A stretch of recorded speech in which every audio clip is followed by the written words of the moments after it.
마태복음 28장 16절에서 20절의 말씀 우리 함께 봉독합니다. 11 제자가 갈릴리로 가서 예수께서 일러주신 산에 이르렀다. 그들은 예수를 뵙고 절을 하였다. 그러나 의심하는 사람들도 있었다. 예수께서 다가와서 그들에게 말씀하셨다. 나는 하늘과 땅의 모든 권세를 받았다. 그러므로 너희는 가서 모든 민족을 제자로 삼아서 아버지와 아들과 성령의 이름으로 세례를 주고 내가 너희에게 명령한 모든 것을 그들에게 가르쳐 지키게 하여라. 보아라, 내가 세상 끝날까지 항상 너희와 함께 있을 것이다. 아멘. 아멘. 지금도 수많은 사람들에게 읽히는 세계 문학 전집에 보면 러시아의 대문호 톨스토이의 작품이 꼭 포함되어 있습니다. 대표적인 그의 작품은 안나 카레리나, 전쟁과 평화, 그리고 부활입니다. 이걸 읽어보신 분들은 그때의 그 기억들이, 감동들이 아마 느껴지실 거예요. 제가 20대에 안나 카레니나를 읽으면서 막 가슴이 막 요동을 쳤습니다. 이야, 그 사랑에, 거기에 표현된 사랑에 막 가슴이 뛰고 그랬죠. 톨스토이가 40대, 50대에 쓴 작품이 안나 카레리나 전쟁과 평화이고 그가 70대에 쓴 작품이 부활입니다. 82세에 사망한 그의 작품 중에 가장 그의 작가 정신이 잘 반영된 작품이 부활이라고 할 수가 있습니다.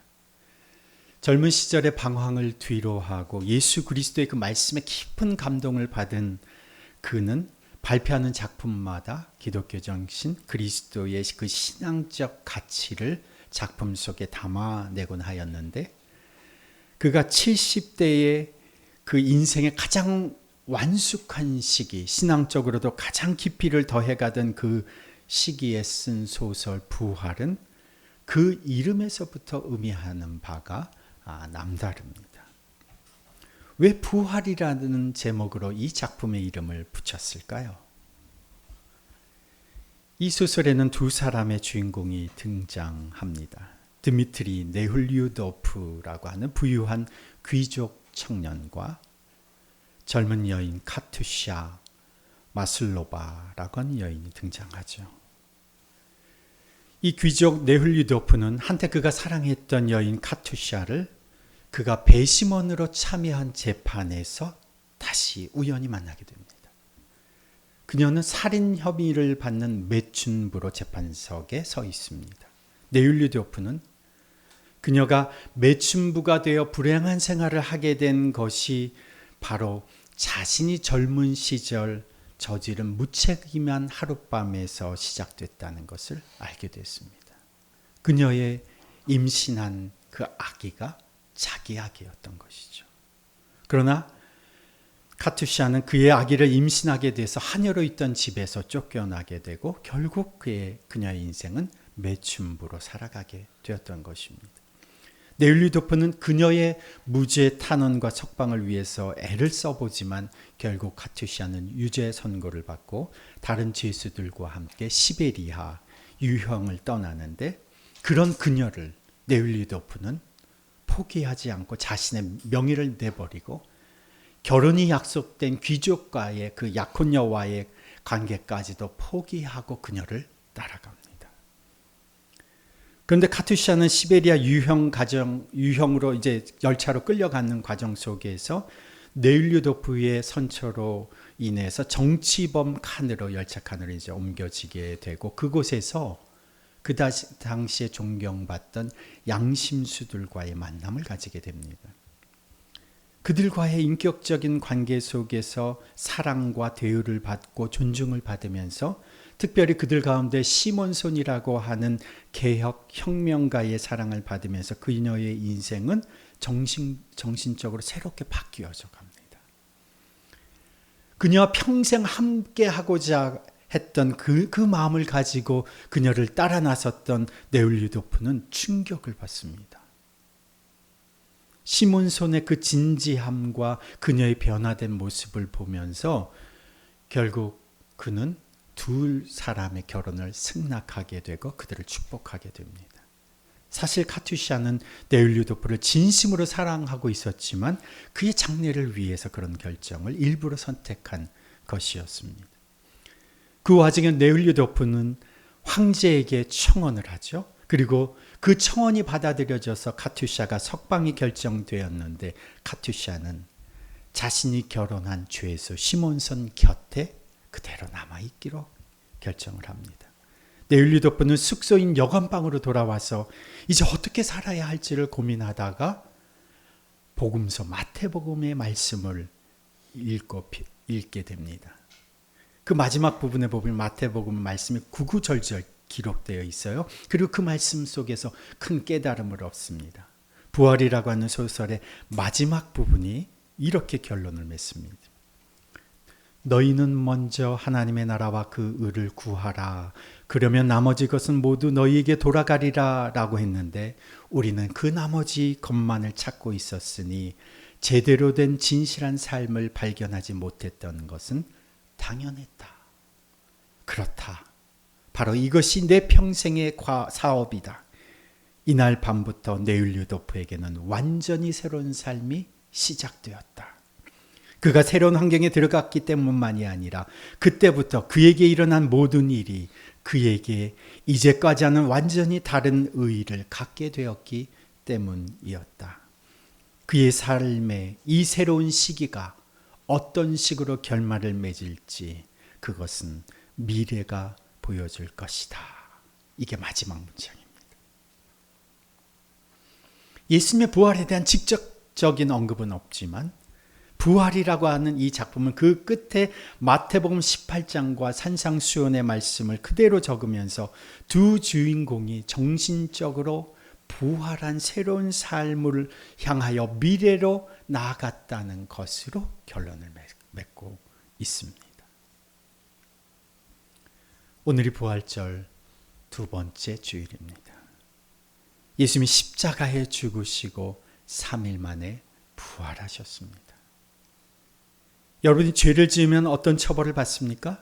여러분 교통신호를 위반하면 과속을 하면 범칙금 4만 원, 5만 원짜리가 날라옵니다.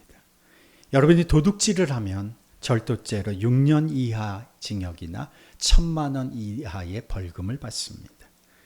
여러분이 사기죄를 저지르면 10년 이하의 징역 2천만 원 이하의 벌금을 받습니다.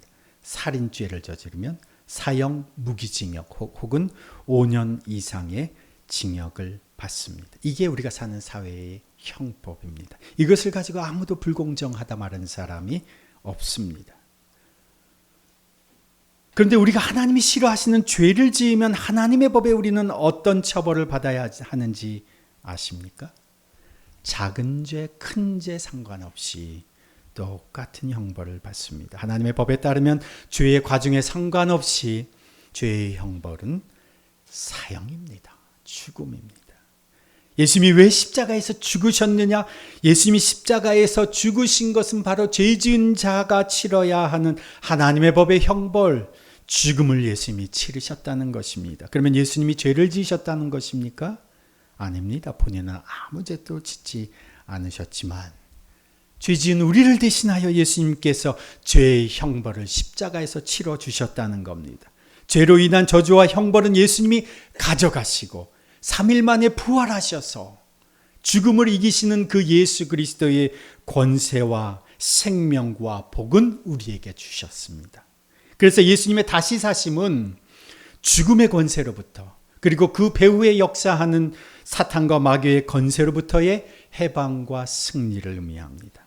예수님의 부활은 죄의 형벌을 해결하고 예수님의 부활은 죽음과 사탄의 권세를 이기고 예수님의 부활은 죽음을 이기신 그 예수의 생명이 우리에게 주어지는 사건이라는 것입니다. 죄로 인해 발생하는 우리의 죄책감, 수치심, 두려움, 불결함을 십자가에 죽으신 예수님이 가져가시고 영원한 생명, 죽음을 이기시고 영원히 사는 새 생명을 우리에게 부여해 주심으로써 우리에게 자유와 평화와 해방을 선사해 주신 사건이 바로 예수님의 부활이라는 것입니다. 그렇다면 이 예수님의 부활이 정말 인간에게 어떤 영향을 미치는 것인지, 정말 죄의 형벌을 가져가시고 우리에게 새 생명, 부활의 생명을 부여하신 그 미래가 어떻게 펼쳐지는지는 부활하신 그분을 만난 사람들에게 달려있다는 거죠. 부활의 미래가 이 부활하신 그분을 만난 사람들에게 달려있다는 것입니다. 예수님이 십자가에 죽으시고 부활하신 이 사건이 어떻게 세상 속에서 보여지고 미래에 비춰질 것인가는 누구에게 달려있는가? 바로 여기 마태복음의 이 마지막 구절에 있는 이 사람들에게 달려있다는 거예요. 그래서 예수님이 부활하신 것이 앞으로 미래에 어떤 변화를 가져올지를 결정하는 중요한 말씀을 이 마태복음 마지막 부분에 기록하고 있습니다. 오늘 본문 16절을 보시면 이제 장면은 예수님이 가라고 하신 갈릴리로 바뀝니다. 16절 한번 보시면 11제자가 갈릴리로 가서 예수께서 일러주신 산에 이르렀다. 그들은 예수를 뵙고 절을 하였다. 그러나 의심하는 사람들도 있었다. 예수님의 제자들이 예수님께서 일러주신 산에 이르렀다. 그 산이 무슨 산인지는 여기 언급하고 있지 않지만 톨스토이의 마지막 부분에 산상수훈을 말씀하셨던 어쩌면 그 갈릴리의 산일 수도 있고 베드로, 야고보, 요한을 데리시고 그 모습이 변화되셨던 변화산일 수도 있습니다. 그런데 모인 제자들 중에 의심하는 사람들도 있었다라고 기록되어 있는데 여기에서의 의심은 예수님이 부활하셨다는 사실에 대한 의심이라기보다는 이분으로 인해 도대체 어떤 일이 내 삶에 그리고 이 세상에 일어날 것인지에 대해서 의구심을 갖는 것입니다. 그래서 메시지 성경은 이 부분을 이렇게 번역했습니다. 예수를 뵙는 순간에 그들은 그분께 경배하였다. 그러나 경배하기를 망설이며 그분께 자신의 인생을 걸어야 할지 확신하지 못하는 사람들도 있었다. 이게 의심의 일종이라는 거죠. 이에 아랑곳하지 않으시고 예수님께서 말씀하십니다. 18절에서 20절 우리 함께 읽어봅니다. 다시 한번 읽습니다. 예수께서 다가와서 그들에게 말씀하셨다. 나는 하늘과 땅의 모든 권세를 받았다. 그러므로 너희는 가서 모든 민족을 제자로 삼아서 아버지와 아들과 성령의 이름으로 세례를 주고 내가 너에게 명령한 모든 것을 그들에게 가르쳐 지키게 하여라. 보아라, 내가 세상 끝날까지 항상 너희와 함께 있을 것이다. 아멘. 제가 이 마태복음 마지막 부분에 예수님이 하신 말씀의 소제목을 제가 따로 붙여봤어요. 이 부분은 워낙 중요한 구절이어서 보통 성경에도 소제목이 붙어 있어요. 우리 성경에도 소제목이 붙어 있고 보통 이 부분을 예수님의 지상대명령이라고도 붙입니다. 그런데 제가 이 부분의 내용을 기억하기 쉽도록 제목을 이렇게 붙였어요. 2+2다. 2+2다. 슈퍼에 가면 1+1 있죠. 아시죠? 하나를 사면 하나를 무료로 거저받습니다. 그래서 buy one get one free죠. 하나 사면 하나는 공짜로 하는 거예요. 2+2면 주님이 주신 두 개의 명령을 따르고 순종하면 두 개의 약속은 거저받는 겁니다. 그래서 2+2다. 두 개의 명령과 두 개의 약속이 있다는 겁니다. 예수님이 마지막으로 남겨주신 이 말씀이 2+2 말씀이에요. 두 가지 명령은 첫 번째는 무엇입니까? 가라. 가라는 명령입니다. 두 번째 명령은 제자 삼으라는 명령. 두 가지 명령이에요. 첫 번째는 가라. 가라라는 명령은 1차적으로 어떤 지역, 어떤 나라, 어떤 종족 그 사람들에게 실제로 가는 것을 말합니다. 그래서 많은 분들이 선교지로 아직 복음이 전해지지 않은 지역으로 갔습니다. 아프리카, 아시아, 남미 그리고 우리나라에게까지 복음을 들고 선교사님들이 오셨습니다. 헌신된 그리스도인들이 어디로 간 거죠. 그러나 이 가라는 명령은 또한 여러 가지 의미를 내포하고 있습니다. 먼저는 세상의 문화 속으로 들어가라는 문화 명령입니다. 우리가 살아가고 있는 이 세상의 악한 문화 속으로 하나님 문화를 가지고 들어가라. 이것이 가라는 명령이에요. 더빗 오케스트라가 우리가 지난번에 더빗 오케스트라 우리 카페 이스터의 그 3층에서 저희가 연주를 했었었는데 더빗 오케스트라가 지난 몇 년 동안 5월 여기 북축제 때마다 우리가 우리 돈을 들여가면서 막 비용을 들여가면서 여기에 참여하고 지난 몇 년 동안 계속 참여를 했습니다. 왜냐? 우리는 그리스도의 문화를 가지고 하나님 나라 문화를 가지고 세상의 문화 속으로 들어가는 거죠. 이렇게 계속 했더니 이번에 5월 달에 저희들이 북잔치를 하면서 출판재단에서 우리 오케스트라에게 지혜의 숲 안에 홀에서 연주를 하게 해주셨어요. 그러니까 매번 우리가 우리 비용을 들여가면서 하니까 사람들이 와서 보고 출판단체 관계자들이 보고 너무 좋은 거예요. 출판단체 안에 이런 오케스트라 연주 그룹이 있다는 것이 너무 좋은 거예요. 누가 돈 주고 막 불러와도 어려운데 우리 이 출판단체 안에 있으니까 이 연주한 사람들이 다 크리스천들이잖아요. 우리들이 들어가서 클래식 사람들이 잘 아는 연주곡도 연주하지만 그 마지막에 우리는 뭘 합니까? 찬송가를 연주하죠. 북잔치 이 축제를 우리가 빛나게 해주면서 우리가 그것을 우리 나름대로 하나님 나라의 문화를 만들어 가려고 애써왔던 이제 사람들이 자리를 만들어 줍니다. 이제 사람들이 예약을 하고 와서 지혜의 숲 그 대회의실에서 이제 찬양을 들으러 오게 되는 거죠. 사람들은 그냥 와서 음악을 들으러 오지만 우리는 거룩한 하나님 문화를 세상 속으로 가지고 들어가는 거죠. 가라는 명령은 바로 세상의 문화 속으로 들어가라는 문화 명령이면서 가라는 명령은 두 번째로는 사람들 속으로 들어가라는 섬김의 명령입니다. 우리가 살아가는 이 세상 속에는 하나님을 알지 못하는 수많은 사람들이 우리 주위에 너무나도 많습니다. 그들이 살아가고 있는 그들의 삶 속으로 우리가 들어가라는 거죠. 어떻게 들어갈까요? 여러분이 사는 아파트에 부녀회장도 하시고 동대표도 하시고 통장도 하시고 여러분이 살아가는 직무에 동호회 모임도 하시고 책 읽기 모임도 만드시고 운동 모임도 하시고 거기에서 그 모임에서 사람들은 자기의 보통 세상 사람은 자기 이익 추구하고 자기 속셈을 챙기는데 우리는 세상 사람들과는 달리 정말 사랑을 나누고 관심을 나누고 행복을 나누고 서로 돕고 봉사하는 겁니다. 하나님 나라 방식으로 세상 속에서 살아가는 법을 세상 속에 들어가서 나도 훈련하고 그리고 사람들에게 하나님 나라에 속한 사람들의 삶의 방식이 무엇인지를 증명해 주는 겁니다. 이것이 사람들 속으로 들어가라는 섬김의 명령이 가라는 명령. 가라는 명령 세 번째는요. 세상의 필요 속으로 들어가라는 나눔의 명령입니다. 이 세상 사람들 가장 중요하게 여기는 것이 무엇일까요? 돈입니다. 그죠?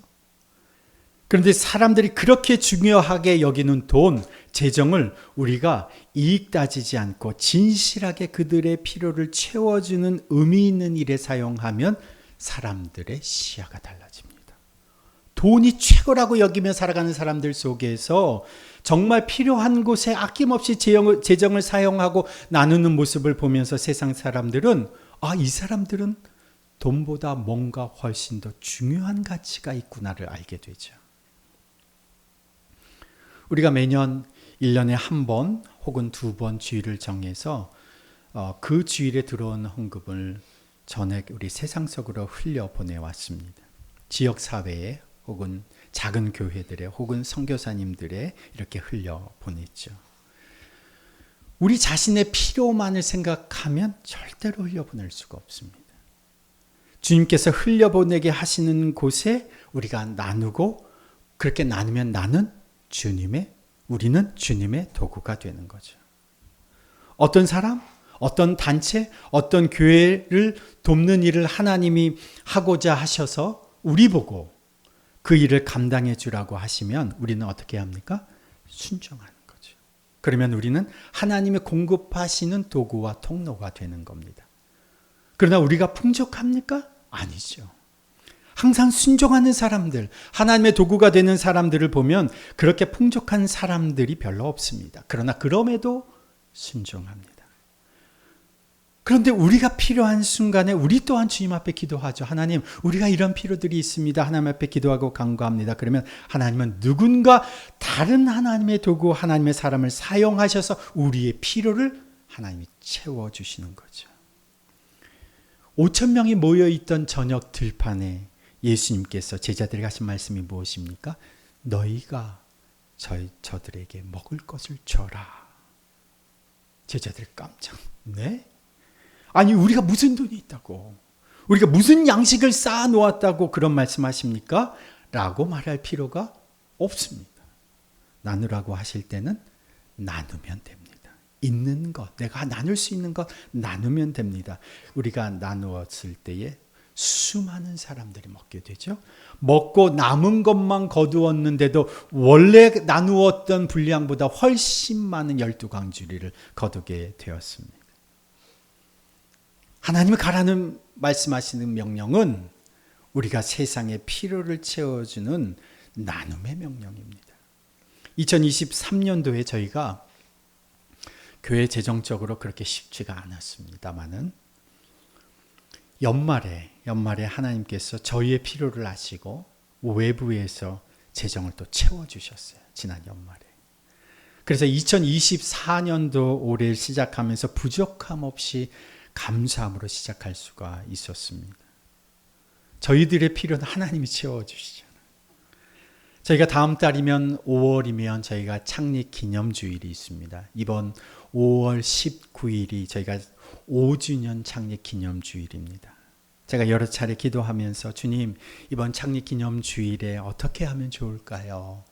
기도하면서 하나님께서 저에게 이번에 들어오는 헌금, 5월 19일 창립 기념주일 5주년 때 드리는 헌금은 전액 외부로 흘려보내면 좋겠다라는 그런 마음을 주셨어요. 그래서 제가 리더들 모임에서도 그 마음을 나눴습니다. 여러분, 미리 기도하면서 준비하셔서 5주년을 맞은 우리 교회가 이렇게 감사하고 행복하게 지내고 있는데 이번 5주년 때는 우리가 나눔을 하려고 합니다. 전에 5주년 때 들어오는 헌금을 주님이 원하시는 곳으로 풍족하게 흘려보낼 수 있도록 여러분도 마음에 준비하시고 기도하시고 그때 그렇게 흘려보냈으면 좋겠습니다. 두 가지 명령에서 첫 번째가 가라입니다. 세상의 문화 속으로 들어가라. 문화 명령입니다. 세상의 사람들 속으로 들어가라. 섬김의 명령입니다. 사람들의 필요 속으로 들어가라. 나눔의 명령입니다. 지금 내가 살아가고 있는 이 울타리 좁은 그 환경에 갇혀 있지 말고 세상 속으로 가라고 말씀하십니다. 왜요? 두 번째 명령을 위해서입니다. 두 번째 명령은 가서 제자 삼아라. 제자 삼아라. 이 말씀을 읽으면서 이렇게 생각하신 분들이 분명히 계실 겁니다. 목사님, 저도 제대로 된 제자가 못 됐는데 제 주제에 무슨 제자를 삼겠습니까? 이런 걱정을 누가 했을까요? 예수님의 제자들이 똑같이 했습니다. 어떻게 나 같은 사람은 제자 삼을 수 있을까요? 예수님이 십자가에 곧 돌아가시게 될 것이다 말하고 있는 그 밑에서 제자들이 어느 높은 자리를 차지할까 싸우고 있던 사람들이 제자들이었어요. 그런 사람들이 무슨 제자를 삼을 수 있단 말입니까? 그런데 예수님께서, 부활하신 예수님께서, 그 제자들의 현실을 너무도 잘 아시는 예수님께서 제자 삼으라고 말씀하시는 거죠. 예수의 제자 삼아라. 어떻게 제자 삼을 수 있습니까? 내가 아는 것을 나누는 거다. 내가 경험한 것을 가르쳐 주는 겁니다. 내가 제자가 되는 가장 확실한 방법은요, 내가 가르쳐 보는 겁니다. 가르치려고 하다 보니 누가 가장 많이 배울까요? 내가 가장 많이 배우는 겁니다. 가장 확실히 배우는 겁니다. 내가 교사로 아이들을 가르치려고 해보면 누가 가장 많이 배웁니까? 내가 가장 많이 배우는 겁니다. 내가 사람들을 예수 제자 삼으려고 보니 내가 가장 먼저 예수 제자가 되는 겁니다. 많이 배워야, 많이 훈련받아야, 많이 경험해야 제자 되는 거 아닙니다. 내가 제자 삼으면서 순종하면서 나는 더 주의 신실한 제자로 세워져 가는 겁니다. 내가 편한 사람만, 내 마음에 맞는 사람만, 나하고 환경이 비슷한 사람만 제자 삼는 것이 아니라 모든 민족을 제자 삼아라. 어떻게 해요? 구체적인 방법까지 말씀해 주십니다. 아버지와 아들과 성령의 이름으로 세례를 주고 새로운 삶, 거듭난 삶의 새로운 시작을 어떻게 하라고요? 공동체 앞에서 믿음을 고백하는 세례를 통해서 시작하게 하라. 구체적인 방법을 또 알려주시죠. 내가 너희에게 명령한 모든 것을 그들에게 가르쳐. 하나님의 백성이 살아갈 방법, 목적, 그 교본이 하나님의 말씀인 성경 안에 모두 담겨져 있습니다. 그러니까 우리는 이 예수님의 모든 말씀을 부분만 가르치는 것이 아니라 모든 말씀을 다 가르쳐야 할 필요가 있는 거죠. 그리고 어떻게 구체적으로 제자 삼느냐? 가르쳐 지키게 해라. 말씀을 아는 것만이 아니라 내 삶의 모든 영역에서 주님이 원하시는 대로 순종하는 삶을 살아내게 함으로 제자 삼는 구체적인 방법까지 이렇게 제시해 주면서 예수님이 제자 삼아라 이렇게 말씀해 주시는 거죠. 이 예수님의 마지막 말씀에 두 개의 위대한 예수의 명령이 담겨져 있습니다. 가라, 그리고 제자 삼아라. 요즘에 우리가 이런 말을 많이 하죠. 원하면 해도 되고 부담되면 안 해도 돼. 부담 갖지 말고 한번 해보고 정 부담되면 안 해도 돼. 이건 세상의 말이고 사람들의 말입니다. 이런 유의 말씀이 아닙니다. 예수님 믿는 사람은 이것은 반드시 해야 하는 겁니다. 갈라디아서 2장 20절에 예수 그리스도를 믿는 사람들이 어떤 사람인지를 말하고 있지 않습니까? 나는 그리스도와 함께 십자가에 못 박혔다. 이제 살고 있는 것은 내가 아니다. 내 안에서 그리스도께서 살고 계신다. 예수님 믿는 자는 예수님의 명령에 순종하며 살아가는 사람들입니다. 자기 인생은 이미 십자가에 못 박혔다는 것입니다.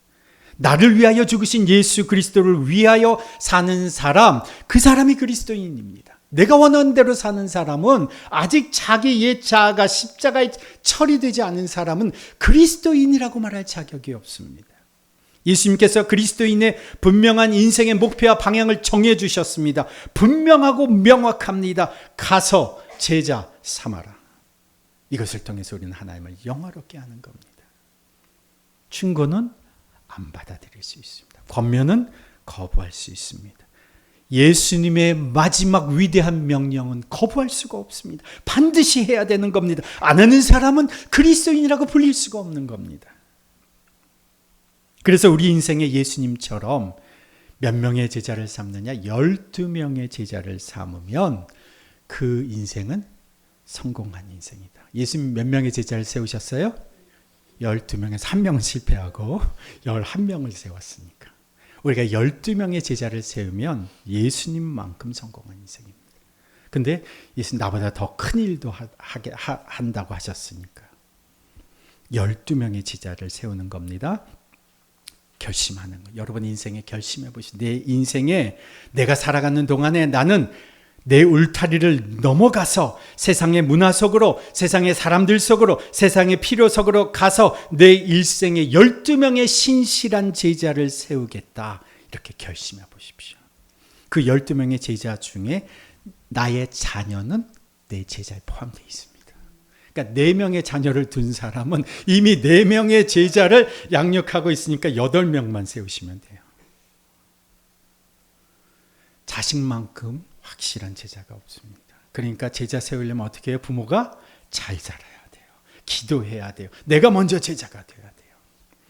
예수님께서 2가지 위대한 명령을 통해서 명령을 우리에게 말씀하셨습니다.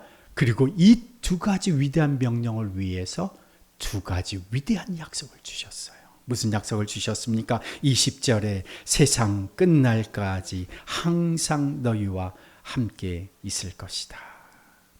예수님 우리가 세상 사는 끝날까지 우리와 함께 해주십니다. 항상 함께 해주십니다. 누구에게? 2가지 위대한 명령을 따라서 살아가는 사람에게 세상 끝날까지 항상 함께 해주시는 거죠. 예수님 믿는 사람은 자기 인생은 이미 십자가에 못 박힌 사람입니다. 나를 위하여 죽으신 예수 그리스도를 위하여 살아가는 사람입니다. 그 사람에게 예수님은 절대로 혼자 내버려 두지 않으십니다. 예수님이 내 백이 되어 주십니다. 항상 함께 하시니까 그분은 나의 인도자가 되어 주십니다. 그분이 항상 함께 하시니까 도움을 받을 수 있으면 나의 도움 헬퍼가 되어 주십니다. 내 마음의 모든 문제를 주님 앞에 아뢰 수 있으니까 그분은 나의 상담자가 되어 주십니다. 예수님이 나와 함께 하심을 확신하며 살아가는 사람은 겁나지 않습니다. 두렵지 않습니다. 가난하고 병들어도 움츠러들지 않습니다. 주님이 나와 함께 하시면 넉넉히 이기며 살아가는 겁니다. 주님이 나와 함께 하시면 어떤 상황에서도 기쁘고 감사하며 살아가는 겁니다. 한번 따라해 보실까요? 예수님이 나의 백이시다. 여러분 정말로 그렇게 믿고 그렇게 확신하고 살아가 보십시오. 두렵지가 않습니다. 주님이 나와 함께 하시는데 내 부모는 나에게 이렇게밖에 해주지 않았어라고 탓할 필요가 없어요. 나에게는 든든한 백이 되어 주시는 예수님이 계십니다. 또 무슨 약속을 해주셨습니까? 두 가지 위대한 약속 중에 두 번째 18절 나는 하늘과 땅의 모든 권세를 받았다. 그러므로 너희는 가라. 이것이 무슨 약속입니까? 하늘과 땅의 모든 권세를 가지신 예수님이 우리를 보내신다는 거예요. 이것이 하늘과 땅의 권세를 가지신 예수님께서 이 권세를 누구에게 위임해 보내시느냐? 바로 보냄을 받은 우리에게 그 권세를 위임해서 보내시는 거라는 겁니다. 우리는 세상으로 보냄을 받은 사람들입니다. 예수님의 권세가 우리에게 위임되어 있다고 예수님이 약속해 주시는 거예요. 하늘과 땅의 권세를 가진 내가 너희들을 세상으로 보낸다. 이 말은 보내는 너에게 내 권세를 위임한다. 이렇게 말씀하시는 거예요. 이게 똑같은 내용이 어디에 기록되어 있냐? 지금 마지막 예수님의 약속이신데 예수님께서 제자들을 마을로 보내시면서 누가복음 9장에 이렇게 마을로 제자들을 보내시면서 제자들에게 권세를 위임해 주시고 나가서 복음을 전하라고 말씀을 하세요. 누가복음 9장 11절 2절 9장 1절 2절과 6절 읽어드리면 예수께서 그 12를 한자리에 불러놓으시고 모든 귀신을 제어하고 병을 고치는 능력과 권능을 주시고 하나님 나라를 선포하며 병든 사람을 고쳐주게 하시려고 그들을 내보내시면서 뭐를 주세요? 모든 귀신을 제어하고 병을 고치는 능력, 권능을 위임해 주시는 거예요. 그건 예수님이 가지신 권능이죠. 그걸 위임해 주시는 거예요. 그랬더니 6절에 제자들은 나가서 여러 마을을 두루다니면서 곳곳에서 복음을 전하며 병을 고쳤다. 주님의 권세를 사용하는 거죠. 누가복음 10장에도 보면 70명의 전도자들이 마을로 가서 복음을 전하고 돌아왔습니다. 놀라운 일들이 일어났어요. 그때 예수님이 말씀하십니다. 너희들이 어떤 권세가 있는지 기억해라. 보아라, 내가 너희에게 뱀과 전갈을 밟고 원수의 모든 능력을 누를 권세를 주었으니 아무것도 너희를 해하지 못할 것이다.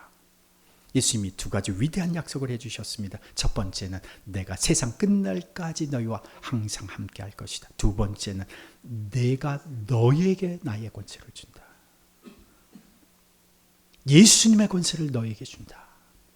예수님이 십자가에 죽으시고 3일 만에 부활하셨습니다. 이것은 예수님을 믿는 자가 죄와 죽음의 권세에서 해방되고 부활의 능력으로 영원한 생명을 누리며 하나님의 백성으로 살아가게 하시려는 하나님의 위대한 계획이었습니다. 이것을 위해서 하나님께서 위대한 명령, 위대한 약속 두 가지씩을 주시는 것. 2+2. 예수님의 부활의 미래는 이제 누구한테 달려있느냐? 이 예수님을 제대로 믿는 두 가지 명령을 붙잡고 세상에 나가서 두 가지 약속을 성취하며 살아가는 우리에게 달려있다는 겁니다.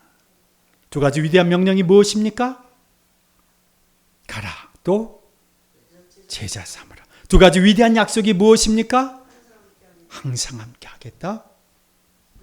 나의 권세를 너에게 준다. 이 두 가지 위대한 명령을 가지고 살아가는 자에게 두 가지 약속이 그대로 성취되게 되어 있습니다.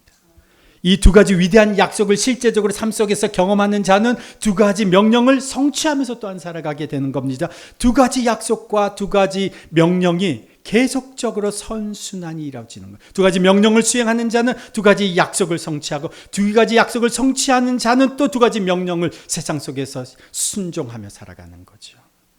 이렇게 선순환이 끊임없이 이어지는 사람이 능력 있는 하나님의 사람으로 살아가는 거죠.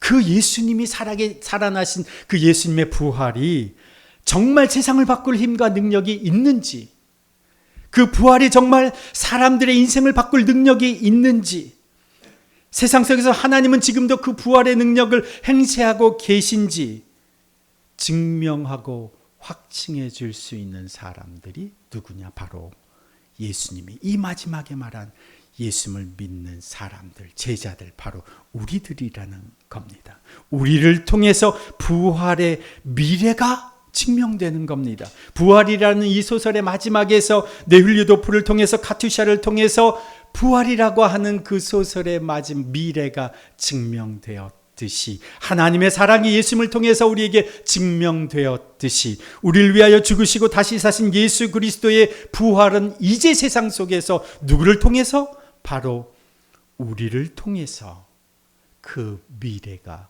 확증되고 판명되는 것입니다.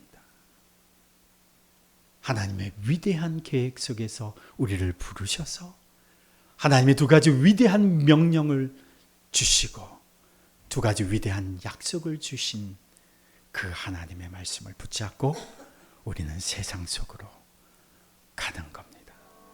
하나님 아버지, 우리를 구원하신 위대하신 하나님의 계획을 우리에게 알려주시고 그 구원의 계획 속에 우리를 죄 가운데서 죽음 가운데서 살리신 하나님을 찬양합니다.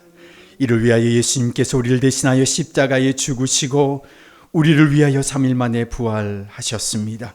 그 부활하신 예수님께서 우리에게 주신 위대한 명령 두 가지를 가슴에 새기며 살아가는 저희들 되게 하여 주옵소서. 오늘 이 시대에 예수 그리스도의 부활의 미래가 바로 예수님을 믿는 우리에게 달려있음을 말씀으로 가르쳐 주셨으니 이제 위대한 명령을 가슴에 품고 살아가는 우리들을 통하여 우리가 살아가는 파주 은정 땅에 하나님의 영광을 인정하는 것이 가득 차게 하여 주시옵소서. 주여, 우리가 살아가는 우리의 지역, 우리가 서울, 경기와 일산과 이 지역 지변에 우리가 살아가는 그 일대가 하나님의 영광을 드러내는 사람들로 가득 차게 하여 주시옵소서. 주님, 그 위대한 명령과 더불어 우리에게 위대한 약속을 허락해 주시니 감사합니다. 주님이 내 안에 계시고 내가 주님 안에 있음을, 주님이 항상 모든 순간 가운데 나와 함께 하심을 내 삶으로 경험하는 인생 되게 하여 주시고, 주께서 내게 주신 예수 그리스도의 권세를 사용하며 삶 속에서 증거하며 삶으로 예수 그리스도의 권세를 드러내며 확증하며 살아가는 저희들의 인생 되게 하여 주시옵소서. 그리하여 위대한 명령에 순종하는 우리의 삶에 위대한 하나님의 약속들이 성취되고 하나님의 위대한 약속들이 성취됨으로써 다시 하나님의 위대한 명령에 순종하는 거룩한 선순환이 우리의 삶에 이루어지게 하여 주시옵소서. 주님, 주님의 말씀이 단순히 머리로만이 아니라 우리의 마음으로, 우리의 삶으로 실천되고 주님의 약속이 단순히 성경에서만이 아니라 내 삶으로 경험되는 살아있는 그리스도인으로 이 한 주간 살아가게 하여 주옵소서. 그리하여 우리 시대에 우리의 지역이 예수 부활의 역사가 실제가 되고 지금도 영혼을 살리시고 구원하시는 하나님의 위대한 계획이 실현되는 것을 보게 하여 주시옵소서. 이제는 우리 구주 예수 그리스도의 그 지극하신 은혜와 하나님 아버지의 무한하신 사랑과 성령님의 교통하심과 역사하심이 부활의 미래가 달린 우리의 삶으로 부활을 확증하며 위대한 명령을 실천하며 살기로 결단하며 이제 세상으로 나아가는 주님의 백성들 위에, 그 가정과 자녀들 위에, 일터 위에, 그리고 더비교회 공동체 위에 이제부터 영원토록 함께 하시기를 간절히 축원하옵나이다. 아멘.